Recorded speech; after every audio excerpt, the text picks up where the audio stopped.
कभी कोई sports tournament organise करने का सोचा है? सब कुछ प्लान हो जाता है एकदम बढ़िया और फिर पता चलता है कि अरे 13 टीमें आ रही हैं, अब क्या करें? आज हम इसी मुश्किल को एकदम आसान बनाने का तरीका समझने वाले हैं। यही तो असली सवाल है ना? मतलब जब 8 या 16 टीमें होती हैं तो सब कुछ कितना सीधा लगता है, लेकिन 13, 21 या 27 ये नंबर्स आते ही सारा खेल बिगड़ जाता है। तो फिर एक फेयर और बैलेंस मैच कैसे बनाया जाए ताकि किसी भी टीम को ये ना लगे कि भाई हमारे साथ तो नाइंसाफी हो गई। चलिए इसका हल निकालते हैं। लेकिन इससे पहले कि हम इस पूरे मैथ्स में उतरें, 1 मिनट रुकते हैं और क्यों को समझते हैं। आखिर हम ये सब कर ही क्यों रहे हैं?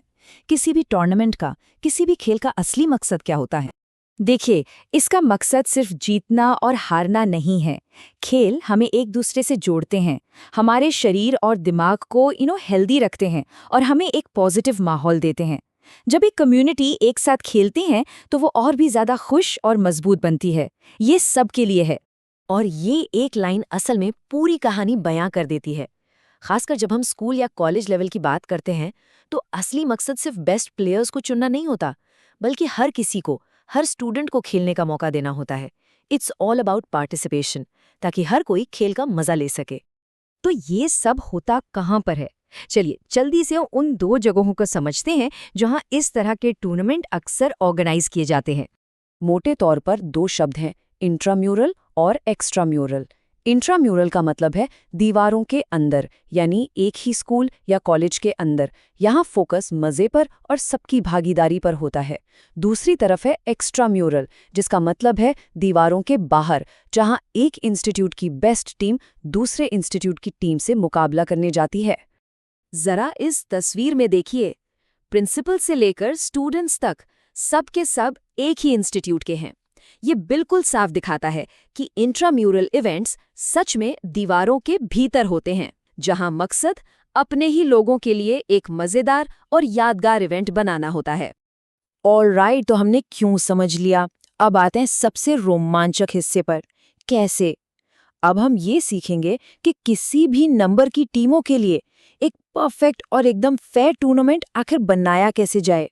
हम सबसे पॉपुलर फॉर्मेट पर फोकस करेंगे, नॉकआउट टूर्नामेंट। नियम एकदम सीधा है, हारे तो बाहर। ये फॉर्मेट बहुत रोमांचक होता है और इससे नतीजे भी काफी जल्दी मिल जाते हैं। और हम फिर से उसी सवाल पर आ गए।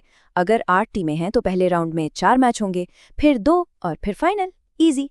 लेकिन 11 या 27 टीमों के साथ क्या किया जाए? असल चुनौती तो यहीं से शुरू होती है। इस प्रॉब्लम का एक बहुत ही शानदार सॉल्यूशन है, जिसे कहते हैं बाय। बाय एक तरह का फ्री पास है जो कुछ टीमों को मिलता है। इससे उन्हें पहला राउंड खेलना ही नहीं पड़ता और वे सीधे दूसरे राउंड में पहुंच जाती हैं। ये पूरे सिस्टम को बैलेंस करने का एक जीनियस तरीका है। तो कितनी बाय देनी है? इसका गणित बहुत ही आसान है।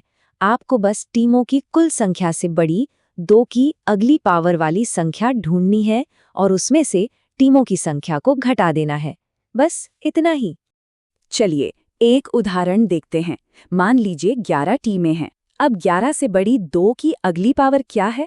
2, 4, 8, 16। तो 16 में से 11 घटाइए, जवाब आया 5। इसका मतलब है कि हमें 5 टीमों को बाय देना होगा ताकि हमारे टूर्नामेंट का ढांचा एकदम सही बन जाए। इस टेबल को देखिए जरा। चाहे 9 टीमें हों या 27, ये फॉर्मूला हर बार काम करता है।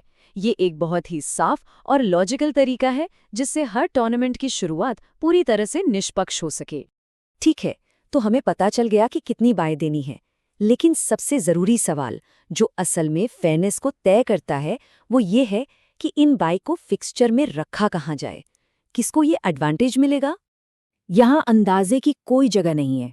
बाय देने का एक तय तरीका है, एक सेट पैटर्न। पहली बाय सबसे नीचे वाली टीम को, दूसरी बाय सबसे ऊपर वाली टीम को, तीसरी बाय नीचे वाले हाफ की पहली टीम को, और ये पैटर्न ऐसे ही चलता रहता है। इससे किसी भी तरह के पक्षपात की गुंजाइश ही नहीं बचती। और ये देखिए, इसका एक शानदार उदाहरण। 27 टीमें मतलब 5 बाय। आप देख सकते हैं, पहली बाय टीम नंबर 27 को मिली, दूसरी टीम नंबर 1 को, और बाकी की बाय भी ठीक उसी नियम से दी गई हैं जिसकी हमने अभी अभी बात की। देखा कितना परफेक्ट सिस्टम है। तो सबसे ज़रूरी बात ये है कि ये सिस्टम किसी भी टीम को किस्मत के भरोसे कोई फ़ायदा नहीं देता।